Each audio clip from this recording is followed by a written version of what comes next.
କୋଉ ଜଙ୍ଗଲ ଭାଇ ଝିଅ ପିଲା ହିଁ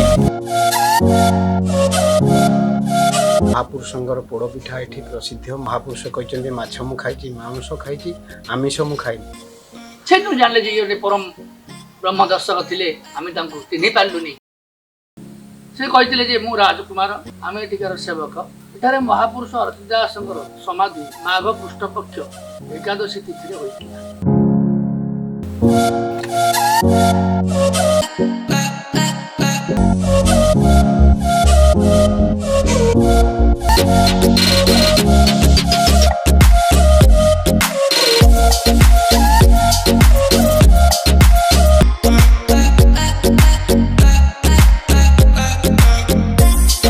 द्रोणाव देवंकर बड़ पुत्र बाल्य नाम थिला वीरभद्र देव। निश्चित भाव में तुम्हें माने सफल हब। महापुरुष अर्पित आपनकर मंगल।